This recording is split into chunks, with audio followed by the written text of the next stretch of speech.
You can make a difference with your smile or gentle gesture, with a kind word or good nature. With your love or your diligence, make a difference with your patience. Speak words that will only encourage. Treat with respect people of all age. Win people with your kind attitude. Make a difference with your fortitude. Say things that will boost others' image. Make them happy and give them courage. Hold your words that can only destroy. Make a difference with words you employ. Let your deeds show that you really care, and your love be genuine and be it rare. Avoid actions which no good will bear.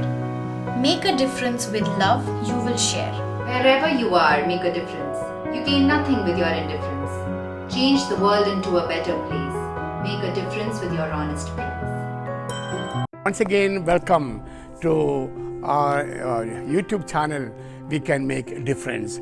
I'm standing next to the tabernacle where Jesus is present. And I'm sure when I feel the presence of Jesus, I feel energized, I feel strengthened. Today, I want to talk about a poem that I composed with the title, Who is the Greatest? Actually, this is a gospel-based story.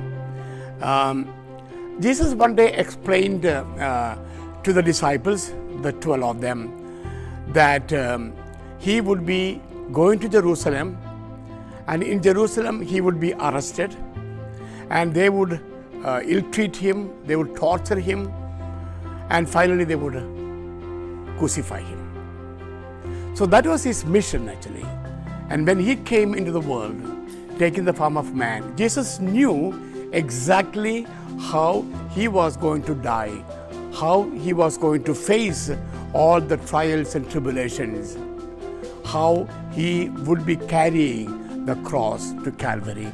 He knew everything. Why? Because he is God. He is God himself. He is the second person of the Holy Trinity. So he explained to the apostles how he would be arrested, how he would be persecuted, tortured, crucified and killed. The disciples were very sad, very upset to hear this news, right? But you would imagine that after having told the life and the trials, the challenges of Jesus, we would expect the disciples to think differently. They would, we would think that they would try to understand him better.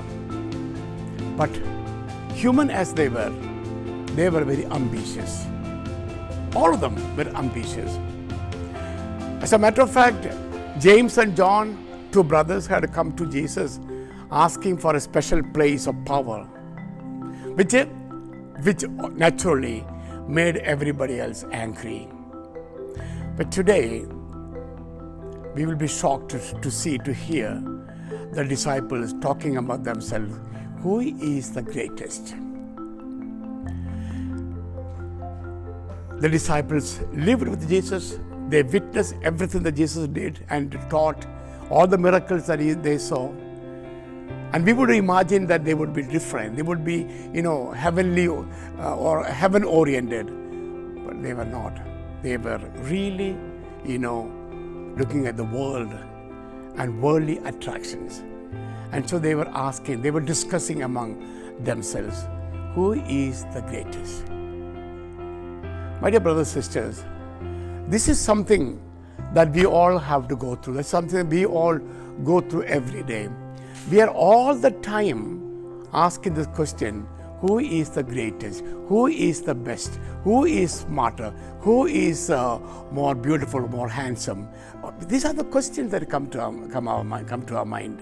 Who is the greatest? Who is the best? Who is the best?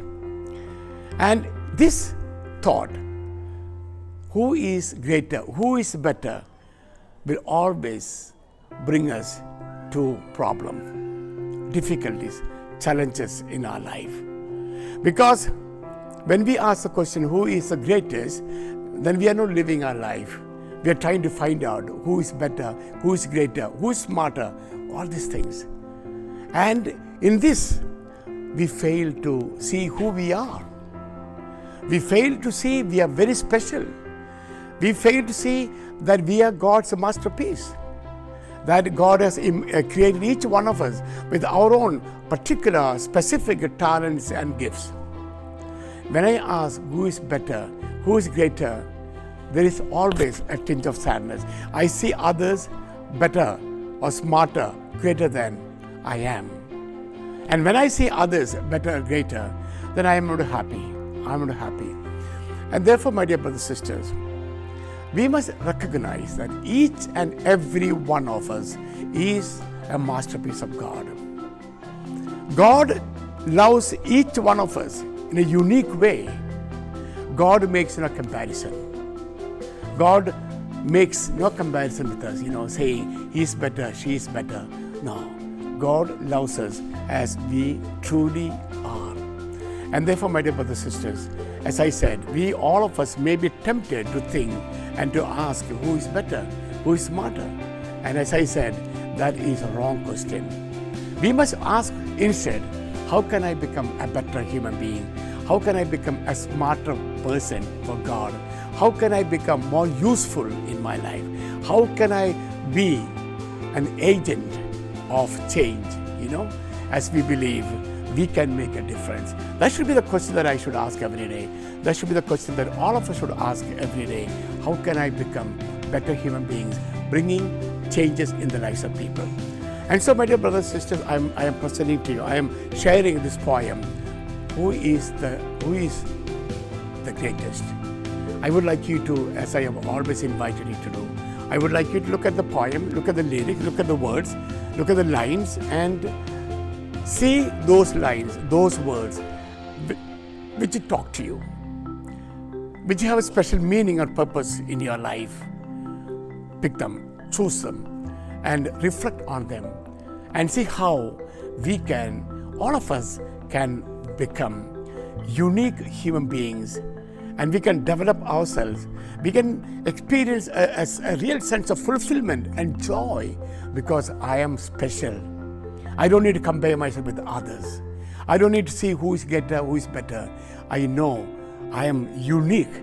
I am very special in the sight of God because God created me in His own image and likeness. And therefore, my dear friends, please let all of us feel that we are great in the sight of God. We are very special in the sight of God. Before I close, let me once again invite all of you to subscribe to this video channel. And please invite your friends, your family members, Let's get more and more people to subscribe and join in our effort to make a difference in the world. Thank you and God bless.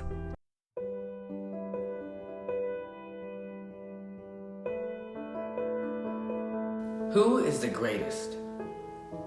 Among them, there was a competition. Their hearts were troubled by their ambition. Who is the greatest? They wanted to know. To Jesus, this indeed was a great blow. The disciples tried to grab position. They did not have the true disposition. Two of them fought for seats on his left and right. Jesus was disappointed at this sad plight. Their hearts were set on an earthly glory. About power, they would daily worry. Jesus warned them about his cruel end. To grasp his message, his ears wouldn't lend. They were slow to learn and read Jesus' sign. From being earthly, they couldn't easily resign. He stood a child before them as the first. Jesus invited them to be the least. Jesus washed the feet of the disciples, a job that was done only by slaves. By this, he showed them servant leadership and taught the spirit of discipleship. Son of Man came into the world to serve. This example he wants all to observe. In our next life, we should be the greatest. For this, we are to have spiritual thirst.